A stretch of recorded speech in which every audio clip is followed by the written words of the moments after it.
సుమన్ టీవీలో మీ personal and business promotions కోసం కింది నెంబర్కి కాంటాక్ట్ చేయండి. హాయ్ హలో నమస్తే, వెల్కమ్ టు సుమన్ టీవీ. నేను మీ అభిషేక్. అన్నమయ్య జిల్లా వ్యాప్తంగా గంజాయి పొగలు గుప్పుమంటున్నాయి. జిల్లా వ్యాప్తంగా యువత గంజాయి బారిన పడి నిర్వీర్యమైపోతున్న ఘటనలు అనేకం చోటు చేసుకుంటూ ఉన్నాయి. అసలు యువత చేతికి ఈ గంజాయి ఏ విధంగా దొరుకుతోంది, తీసుకున్న ఆ గంజాయిని యువత ఏ విధంగా సేవిస్తూ చెడిపోతూ నిర్వీర్యమైపోతున్నారు అని మీకు చూపించే ప్రయత్నంలో భాగంగా సాహసోపేతమైన ఒక స్టింగ్ ఆపరేషన్ చేశాం. సామాజిక బాధ్యతతో కూడిన ఈ ఆపరేషన్ని మీ అందరికీ చూపించే ప్రయత్నం చేస్తోంది మీ సుమన్ టీవీ.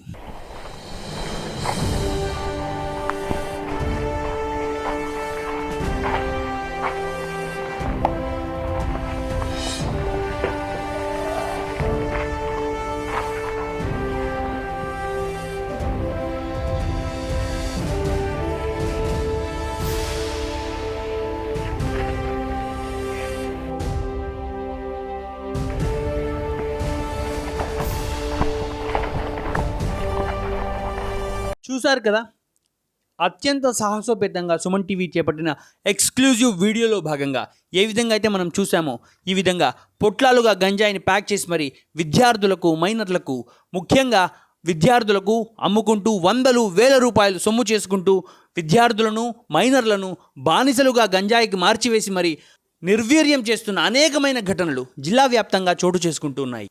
అన్నమయ్య జిల్లా వ్యాప్తంగా గంజాయి అమ్మకాలకు సంబంధించి అనేక రివ్యూలు చేసినటువంటి జిల్లా ఎస్పీ విద్యాసాగర్ నాయుడు గారు ఇప్పుడు మనతో ఉన్నారు. సదరు విషయం పైన వారు ఎటువంటి స్పందన ఇస్తారో ఒకసారి తెలుసుకునే ప్రయత్నం చేద్దాం. ఈ వచ్చే కొద్ది రోజుల్లో గంజాయి వినియోగం పైన చాలా సివియర్ యాక్షన్ తీసుకుపోతున్నామండి. ఎందుకంటే ముఖ్యంగా చూస్తే దీంట్లో చిన్నపిల్లలు ఏజ్ గ్రూప్ ఏదైతే వాడకం ఉందో అది కూడా తగ్గుతూ వస్తుంది రోజు రోజు చూస్తే. ఇది చాలా బాధాకరమైన విషయం. అన్ఫార్చునేట్లీ చాలామంది పేద వర్గాలకు చెందిన పిల్లలు దీనికి ఎక్కువ మద్యం ఇంకా గంజాయికి బానిస అవుతున్నట్టు మేము గమనిస్తున్నాం. ఇది సోషల్ ఈవిల్ అన్నదాన్ని మనం సమాజంలో వీలైనంత తొందరగా అరిగడితే దాన్ని బట్టి మన క్వాలిటీ ఆఫ్ యూత్ కూడా బెటర్గా ఉంటుంది. గంజాయి మత్తులో వివిధ రకాలైన గొడవలు చేసుకుంటాం, రైటింగ్స్లో ఇన్వాల్వ్ అవటము, ఇటువంటివి కూడా మేము అబ్జర్వ్ చేస్తున్నాము. ఫ్యూచర్లో అంటే మా దగ్గర స్పెషల్ టీమ్స్ ఫార్మ్ చేస్తున్నామండి. ఇప్పుడు only exclusively for ganja enforcement. ఇది ప్రస్తుతానికైతే కాన్స్టిట్యున్సీకి ఒక చొప్పున ఫార్మ్ చేసాం. In coming days we'll increase them to 3 to 4 teams per each constituency. మేము సబ్ డివిజన్ లెవెల్లో వీఆర్ కాన్సన్ట్రేటింగ్ ఆన్ దట్. ఎందుకంటే లోకల్ లీడర్స్ వీళ్ళు కూడా బాగానే ఇన్ఫర్మేషన్ ఇస్తున్నారు. ఇప్పుడు మేము కూడా ఎక్కడైతే ఈ గంజాయి తాగే ప్రదేశాలు ఉన్నాయో వీటిల్లో కూడా చాలా స్ట్రిక్ట్ విజిల్ పెట్టడం జరుగుతుంది. Coming days we'll pick up all these peddlers. రీసెంట్గా చూస్తే మేము ఒక 13 మంది గాంజా పెడ్లర్స్ని ఐడెంటిఫై చేసి మదనపల్లిలో వాళ్ళ మీద కేసెస్ పెట్టి పంపించడం జరుగుతుంది. Usage is also a crime.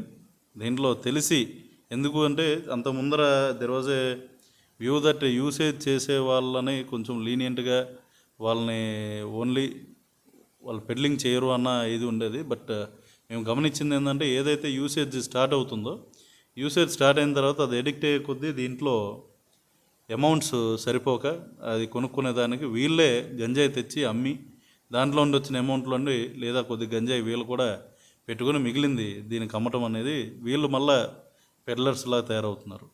కాబట్టి ఇంతేకాకుండా జైల్లో మగ్గుతున్న పెడ్లర్స్ వాళ్ళ యాక్టివిటీస్ ఏంటి, ఏం చేస్తున్నారు, అక్కడ ఎట్లాంటి సాంగత్యంలో ఉంటున్నారు, ఇవన్నీ కూడా మేము చెక్ చేస్తాం. సార్, అదేవిధంగా ఇప్పుడు గంజాయికి సంబంధించి ముఖ్యంగా మైనర్లు, విద్యార్థులు బారిన పడుతున్నారని తెలుస్తోంది సార్. దీనికి సంబంధించి వాళ్ళకి ఎటువంటి అవేర్నెస్ ప్రోగ్రామ్ అయినా చేపట్టే అవకాశం ఉందా సార్? ఆల్రెడీ మేము ఇంతకు ముందర నేను పనిచేసిన జిల్లాలో ఏదో పార్వతీపురం జిల్లా ఉందో అక్కడ ఉన్నప్పుడు మన ఊరు మన పోలీస్ అని ఒక ప్రోగ్రామ్ ఒకటి చేయటం జరిగిందండి దీని గురించి. సో ఇట్లాంటి social evils, child marriages, ganja usage, అదేవిధంగా ఐడిఆర్ఎక్ యూసేజ్, ఇట్లాంటి వాటి మీద similar thing we're planning here. Already మొన్న రీసెంట్గా జరిగిన క్రైమ్ మీటింగ్లో కూడా మేము అందరికీ ఇన్స్ట్రక్షన్స్ ఇవ్వడం జరిగింది. ఈ విలేజెస్ అన్నిటిని కూడా A category, B category, C category కింద డివైడ్ చేసి ప్రతి ఒక్క ఎస్హెచ్ఓ వారానికి 4 రోజులు ప్రతిరోజు ఒక్కొక్క విలేజ్లో వాళ్ళు కొంత సమయం గడిపి వాళ్ళకి అవగాహన సదస్సులు పెట్టే విధంగా మేము డిజైన్ చేస్తున్నాం. అంతేకాకుండా అర్బన్ ఏరియాస్లో మా డిఎస్పీస్ వీళ్ళు కూడా ఆల్రెడీ కాలేజెస్కి వెళ్ళి డ్రగ్ అవేర్నెస్ సెషన్స్ స్టార్ట్ చేశారు. మరింత పెద్ద ఎత్తున కళాకారులను వీళ్ళని యూజ్ చేసుకుని కూడా వివిధ మాధ్యమాల్లో దీనికి మరింత ప్రచారం కల్పిస్తాం. సార్, చివరిగా ఈ గంజాయి అమ్ముతున్న ఈ ఎవరైతే పెడ్లర్స్ ఉన్నారో వాళ్ళకి మీ నుంచి ఎటువంటి హెచ్చరిక జారీ చేస్తారు సార్? గంజాయి అమ్ముతున్న వాళ్ళకి మా నుండి హెచ్చరిక అంటే it's very simple message what we're telling. గంజాయి అమ్మే పొలం అయితే మా జిల్లాలో ఉండొద్దండి. మా జిల్లాలో ఉండి గంజాయి అమ్మితే కనుక దానికి తీవ్రమైన పరిణామాలు ఎదుర్కోవాల్సి ఉంటుంది. చట్టబద్ధంగా మేము ఎంత హార్ష్గా అయితే దాంట్లో గంజాయిలో ఉత్పాదం మోపగలమో అంత హార్ష్గాను వీళ్ళు both in terms of PD act కానివ్వండి, జిల్లా బహిష్కరణ కూడా చేస్తాము. అన్నెసరిగా మీ ఫ్యామిలీస్ ఎఫెక్ట్ అవుతాయి. కాబట్టి ఇటువంటి యాక్టివిటీస్ ఎంత తొందరగా మానేసుకుంటే ఆల్టర్నేటివ్ లైవ్లీహుడ్స్ ఏమన్నా ఉంటా కూడా మేము దాన్ని కూడా చెక్ చేస్తాము. But we suggest that they stop that activity very quickly. అమ్మ చెప్పండి, ప్రస్తుతం అన్నమయ్య జిల్లా వ్యాప్తంగా గంజాయి అమ్మకాలు జోరందుకున్నాయి. గంజాయి యొక్క విష సంస్కృతి పల్లెలకు కూడా సోకి విద్యార్థులు, యువత పూర్తిగా చెడిపోతున్నారు. దీని పట్ల మీ స్పందన ఏ విధంగా ఉంటుంది? ఇది వాస్తవం అండి. ఎందుకంటే మన ఏపీలో చాలా ఎక్కువ గంజాయి అమ్మకాలు అయినాయి. మనకు మెయిన్ మన అన్నమయ్య జిల్లాలో ఎత్తుకుంటే యూత్ చాలా పిల్లలు నా దృష్టికి వచ్చిండేది, నేను ఖండించిన పిల్లలు మా ఫ్రెండ్స్ పిల్లలే వాళ్ళ గంజాయి తీసుకొని దీనికి బానిస అయ్యి వాళ్ళ జీవితాలే నాశనం అయిపోయినాయి. గత ప్రభుత్వంలో అయితే వాస్తవంగా చాలా పిల్లలు పాడైపోయినాయి, అది అందరికీ తెలిసిన విషయమే. కాకపోతే ఇప్పుడు మా హోమ్ మినిస్టర్ గారు కూడా చాలా సీరియస్గా ఉన్నారు. అలానే మేము మా డిప్యూటీ సీఎం గారు పవన్ కళ్యాణ్ గారి దృష్టికి కూడా తీసుకుని వెళ్ళి ఇవి అరికడతామని ఈ సందర్భంగా చెప్తున్నానండి. రెడ్డిరాణి గారు చెప్పండి, ప్రస్తుత ప్రభుత్వం ఈ గంజాయి యొక్క వినియోగం పైన ఏవైనా యువత కోసం అవేర్నెస్ ప్రోగ్రాంలు ఏమైనా చేసే అవకాశం ఉందా? ఖచ్చితంగా అండి. ఎందుకంటే మనము పవన్ కళ్యాణ్ దృష్టికి తీసుకొని వెళ్తున్నాం కాబట్టి, అలానే మన హోమ్ మినిస్టర్ చాలా పట్టుదలగా ఉంది కాబట్టి వాళ్ళ ఆదేశాల మేరకు మేము అవేర్నెస్ ప్రోగ్రామ్ చేస్తామండి. ఎందుకంటే ఆ తల్లిదండ్రులు పిల్లలు అలా బానిస అయిపోయి పిల్లలు ఎంతో వాళ్ళు చేసే పనులకు తల్లిదండ్రులు ఎంతో బాధ అనుభవిస్తున్నారు. కాబట్టి ఈ పిల్లలు బాగుపడేంత వరకు మేము అవేర్నెస్ ప్రోగ్రామ్ ఖచ్చితంగా చేస్తాము. అహ్మద్ గారు చెప్పండి, ఈ గంజాయి యొక్క చెడు వ్యసనాలపైన కావచ్చు, చెడు పర్యవసనాలపైన కావచ్చు, సంఘ సేవకులుగా మీరు కావచ్చు, మీ టీం కావచ్చు, ఎటువంటి అవగాహన కార్యక్రమాలు చేపడుతున్నారు? యాక్చువల్లీ దీనిపైన అవగాహన కార్యక్రమాలు చేద్దామని మన సుండుపల్లి మండల పోలీసు వాళ్ళు నాకు ఒకసారి ఫోన్ చేశారు. సార్, దీనిపైన అవగాహన కార్యక్రమం చేద్దామంటే సంపూర్ణంగా నేను సహకరిస్తాను సార్. మీరు చెప్పినా చేయకపోయినా కానీ సోషల్ మీడియాలో దీనిపైన అవగాహన కార్యక్రమం కల్పిస్తున్నాము అని నేను చెప్పడం జరిగింది. ఇంకోటి ఏమంటే నేను బ్లడ్ క్యాంపులు పెట్టినప్పుడు వ్యక్తులను డైరెక్ట్ కలుస్తాను.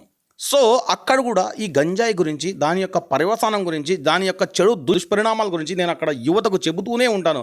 మరి ఎక్కడైనా నేను మోటివేషనల్ స్పీచ్ కోసం వెళ్ళినప్పుడు ఈ గంజాయి గురించి ఖచ్చితంగా దాని గురించి చెప్పి అవేర్నెస్ కలిగించడానికి నేనైతే అన్ని విధాల ప్రయత్నం చేస్తున్నా.